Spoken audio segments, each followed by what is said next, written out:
Pukul 6 waktu Indonesia Tengah, Radio Republik Indonesia ND menghadirkan Warta Berita.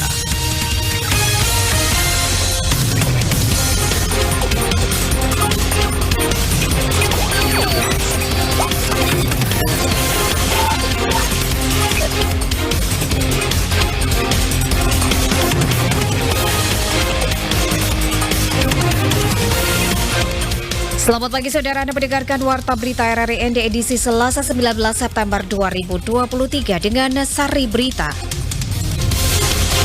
Kasus stunting di Manggarai Timur harus diperhatikan dari hulu. Bea Cukai akan lakukan operasi penertiban rokok ilegal di Kabupaten ND. Bersama saya Leli Kara, kita ikuti segera berita selengkapnya.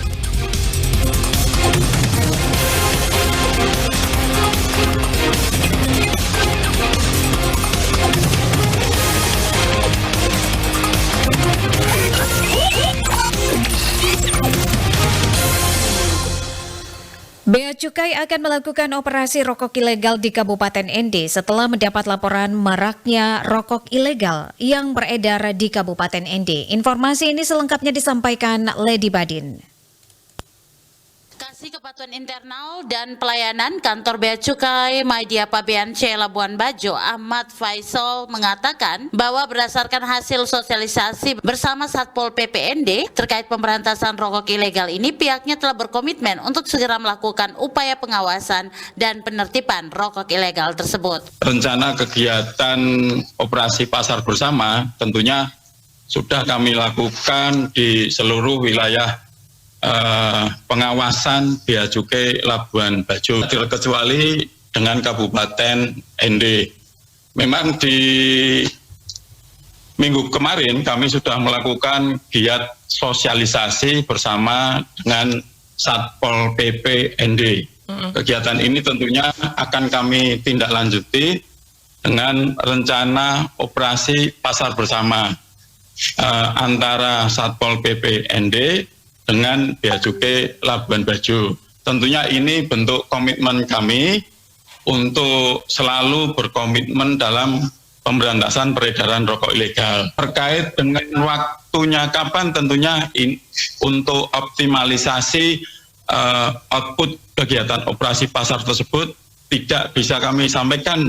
Ahmad Faisal juga mengungkapkan bahwa masyarakat perlu memahami bahwa rokok ilegal ini merugikan negara. Dirinya mengungkapkan pengawasan terhadap peredaran rokok ilegal ini dilakukan oleh Bea Cukai untuk memastikan keadilan berusaha dan upaya perlindungan kepada masyarakat, sehingga masyarakat diminta proaktif untuk melaporkan jika mengetahui peredaran rokok ilegal tersebut. Kami dalam rangka optimalisasi pengawasan peredaran rokok ilegal, kami selalu bersinergi dengan seluruh pihak, baik aparat pengawas hukum mulai dari kepolisian, TNI, kejaksaan, termasuk dengan teman-teman Satpol PP. Tidak kalah pentingnya juga peran serta masyarakat. Pada saat masyarakat mempunyai informasi yang valid, tentunya kami berharap untuk bisa disampaikan kepada kami Bea Cukai Labuan Bajo. Dirinya menjelaskan bahwa rokok ilegal ini ciri yang mudah dikenali adalah dari bentuk fisik rokok yang tidak dilekati dengan pita cukai atau rokok polos, ataupun dengan dilekati pita cukai palsu ataupun bekas. Rokok ilegal pun biasanya harganya jauh lebih murah dibandingkan rokok pada umumnya. RRI ND Lady Badin melaporkan. Sebagai salah satu langkah mengatasi kasus stunting di Kabupaten Manggarai Timur, Dinas Pemberdayaan Perempuan dan juga Perlindungan Anak DP2 KBP 3A Kabupaten Manggarai Timur menggelar diskusi panel manajemen audit kasus stunting tahap 1 dengan mengambil 2 sampling desa yang paling tinggi angka stunting. Selengkapnya disampaikan Veranda Garus. Kedua desa yang menjadi sampling untuk audit kasus stunting tahap 1 yakni Desa Watumori, Kecamatan Ranamese, dan Desa Golomeni, Kecamatan Kota Komba Utara. Kepala DP2 KBP 3A, Jeffrey Haryanto kepada RRI menjelaskan, dalam diskusi tersebut disampaikan temuan-temuan atau kajian-kajian yang dilakukan oleh para pakar atau ahli dari dokter anak, dokter kandungan, ahli psikolog, ahli gizi terkait temuan dari 2 desa yang menjadi sampling di dalam audit. Hasil audit dan hasil diskusi itu selanjutnya dirumuskan rekomendasi untuk ditindaklanjuti dari temuan-temuan tersebut. Yang paling menonjol kemudian kita temukan ternyata bukan faktor ekonomi. Dari temuan kita dalam studi itu memperlihatkan ada 90% penyebab stunting di luar faktor ekonomi yang kita sebut dengan kelemahan pengetahuan edukasi dengan pola asuh, pola asah, dan pola asih gitu. Jadi lebih kepada pola pengasuhan yang kita lihat. Selanjutnya, data stunting di Manggarai Timur mengalami penurunan dari sebelumnya 9,2%, kini turun menjadi 9,0%, dan diharapkan bisa turun mencapai 7,0% sesuai target RPJM Kabupaten Manggarai Timur. Menurutnya, masalah stunting sebenarnya ada di hulu, bukan di hilir. Namun sejauh ini pemerintah lebih fokus masih memperhatikan kasus yang ada di hilir, seperti memberikan bantuan PMT dan lain sebagainya. Padahal fokus perhatian di hilir, presentasinya sangat kurang dalam penekanan angka stunting.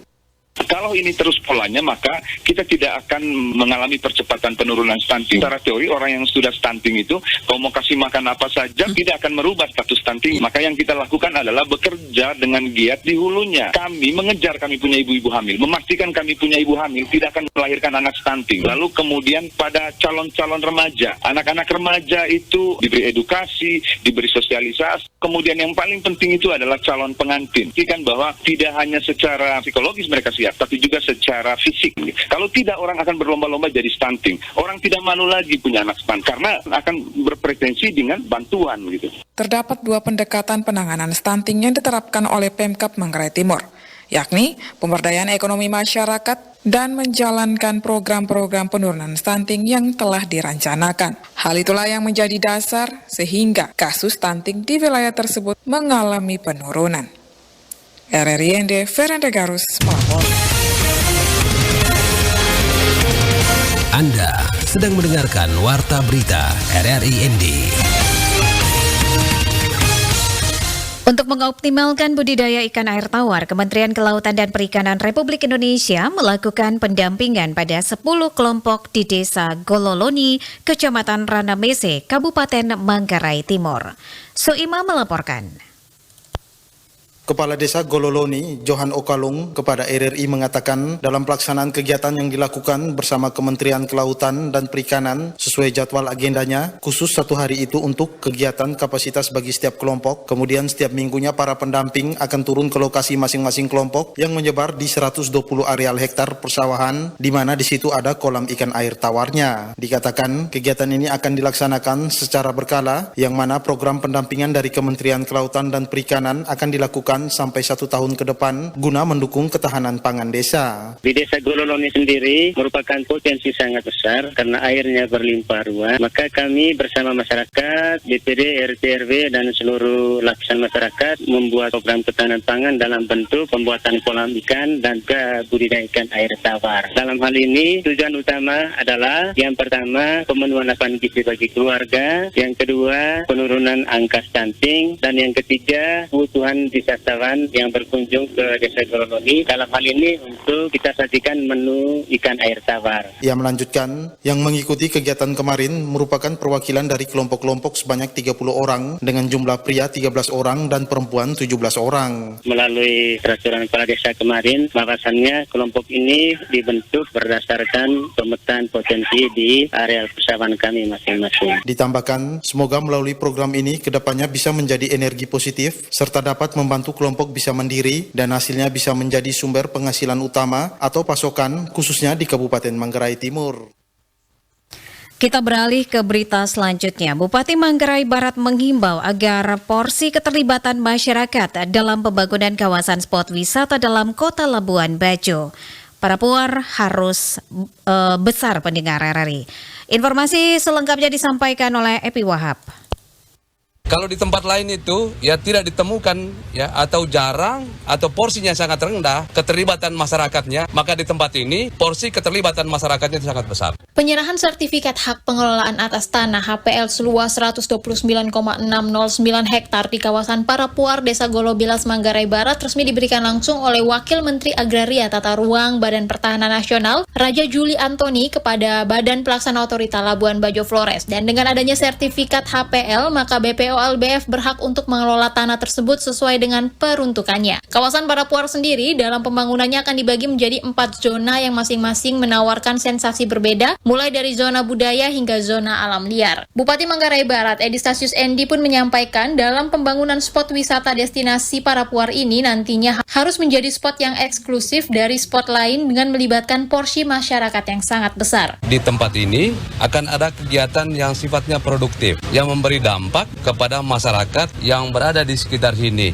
Yang harapannya ada peningkatan ekonomi yang mereka rasakan setelah di sini ada aktivitas. Di samping mereka membangun tidak hanya inklusif, tapi ini harus menjadi spot yang eksklusif. Harus ada pembeda dengan spot-spot yang lain. Maka kalau di tempat lain itu ya tidak ditemukan ya atau jarang atau porsinya sangat rendah keterlibatan masyarakatnya, maka di tempat ini porsi keterlibatan masyarakatnya sangat besar. Destinasi spot wisata Parapuar ini akan dibangun 4 zona. Yang pertama ada zona budaya atau kultur distrik dengan luas 114,75 hektar atau sebanyak 29%, dan zona ini akan menampilkan keunikan dan keragaman budaya Nusa Tenggara Timur. Lalu yang kedua ada zona rekreasi atau leisure district seluas 63,59 hektar atau sebanyak 60%, dan pada zona ini ada atraksi hiburan dan rekreasi bagi para pengunjung untuk bersantai. Lalu yang ketiga ada zona alam liar atau wildlife district seluas 89,25 hektar atau 22%, dan zona ini menonjolkan keragaman dan keunikan satwa liar yang ada di sekitar hutan kawasan Parapuar. Dari Labuan Bajo, Epi Wahab melaporkan. 12 kandidat bakal calon rektor Universitas Flores selama 3 hari ke depan memaparkan visi misi dan juga program kerja di hadapan 3 panelis. Informasi ini disampaikan Rovinus Fula. Kegiatan pemaparan visi misi merupakan rangkaian tahapan pemilihan rektor Universitas Flores periode 2023-2028 diselenggarakan oleh panitia pemilihan. Kegiatan pemaparan visi misi dibuka secara resmi oleh Rektor Universitas Flores, Dr. Simon Sirapaji MA, berlangsung di Auditorium HJ Gadijo pada Senin 18 September 2023 di Ende. Ketua Panitia Pemilihan Rektor Universitas Flores, Thomas Aquino, dalam laporan menyampaikan bahwa kegiatan pemilihan rektor merupakan bagian penting yang tidak terpisahkan dalam suksesi kepemimpinan di Universitas Flores yang terjadi setiap 4 tahun sekali dalam suksesi pemilihan. Panitia telah menetapkan melalui penjaringan terdapat 12 bakal calon rektor periode 2023-2024. Thomas Aquino mengatakan panitia berkomitmen bahwa proses pemilihan rektor Universitas Flores periode 2023-2028 harus berlangsung secara efektif dan efisien berdasarkan asas profesional, non-diskriminatif, akuntabel, terbuka dan transparan, serta bisa diakses secara luas. Thomas menjelaskan sejak dimulainya proses penjaringan diperoleh 14 orang bakal calon rektor terbaik yang berasal dari internal kampus Universitas Flores. Mereka dinyatakan memenuhi syarat sesuai statuta Uniflor dan peraturan rektor tentang syarat sebagai bakal calon rektor, yakni dosen yang bergelar S2 dan memiliki jabatan fungsional lektor, kepala, dan dosen yang bergelar S3.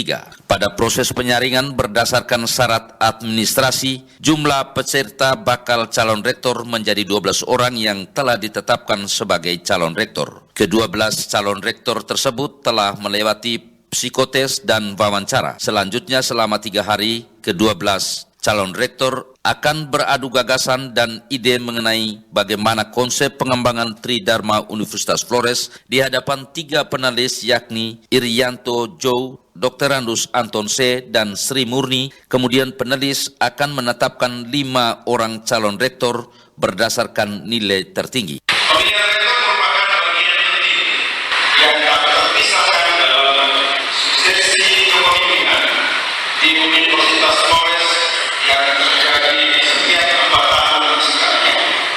Menindaklanjuti keputusan Rektor Uniflor nomor 37 tahun 2023 tentang panitia pemilihan rektor, maka panitia telah mulai proses ini sejak bulan Juli 2023. Tugas panitia yakni mengawal, melaksanakan dan menyukseskan jalannya proses penjaringan, penyaringan, dan Kelima nama calon rektor akan dibawa pada rapat Senat tanggal 23 September 2023 mendatang dengan agenda pemilihan calon rektor akan dilakukan secara voting tertutup, nantinya akan menghasilkan 3 nama dengan suara terbanyak untuk diajukan kepada yayasan. Sementara Rektor Universitas Flores, Dr. Simon Sirapaji saat membuka kegiatan pemaparan visi misi mengatakan dengan berakhirnya masa jabatan Rektor Universitas Flores pada Desember 2023, Senat Universitas Flores sejak bulan Juli 2023 melakukan proses suksesi kepemimpinan dan beberapa tahap sudah dilalui dan saat ini masuk pada tahap pemaparan visi misi dari masing-masing calon Rektor Universitas Flores untuk perkembangan Universitas Flores ke depan, dan pemaparan visi misi akan dinilai oleh penulis yang hasilnya diserahkan kepada panitia.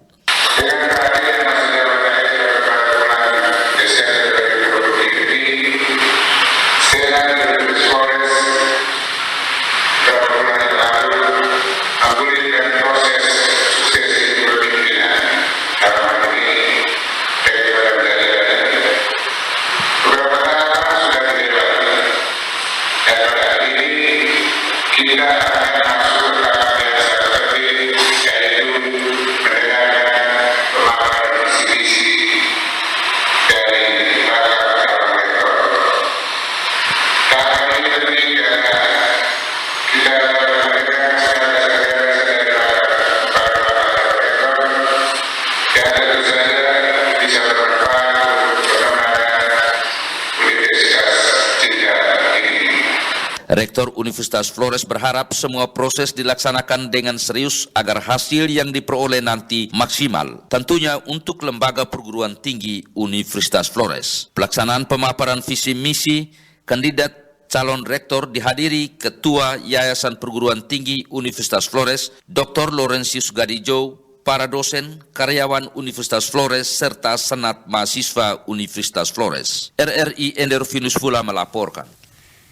Sampai saat ini masih terdapat 3 persoalan yang dihadapi oleh masyarakat di wilayah Kecamatan Wawaria.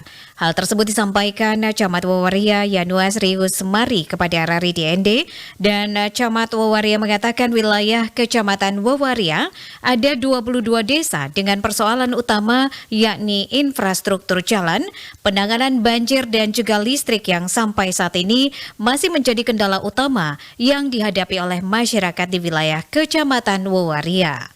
Camat Wawaria menjelaskan untuk listrik masih ada 1 desa dan sejumlah dusun, dan sampai saat ini masyarakat belum menikmati listrik negara yakni di desa Ailipo yang sampai saat ini masih menunggu rekomendasi karena semua tahapan proses administrasi sudah dilakukan, tinggal menunggu persetujuan dan juga persetujuan dari Balai Besar.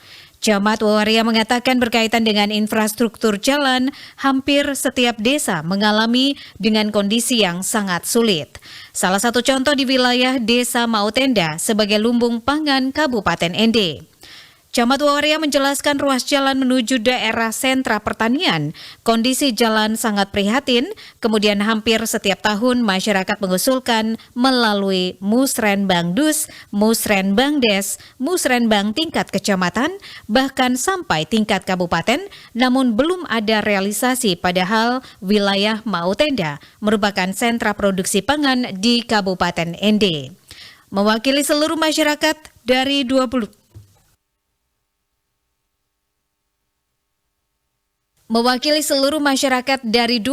desa sewilayah, Camat Wawaria mengharapkan kepada pemerintah Kabupaten Ende melalui Dinas Teknis dan juga lembaga DPRD Ende untuk bisa menjawab apa yang menjadi harapan masyarakat terkait dengan persoalan yang dihadapi masyarakat di Kecamatan Wawaria.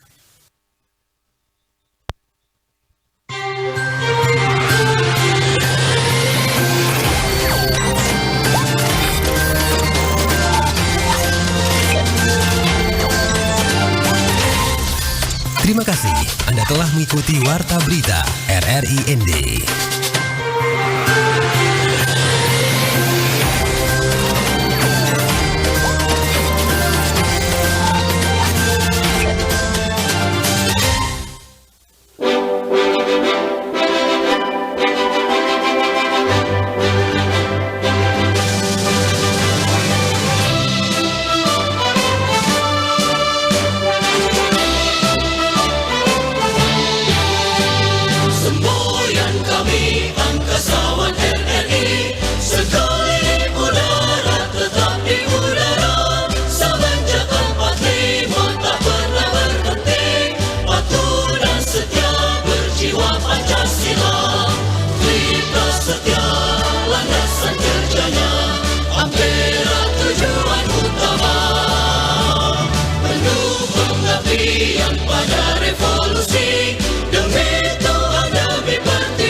utama.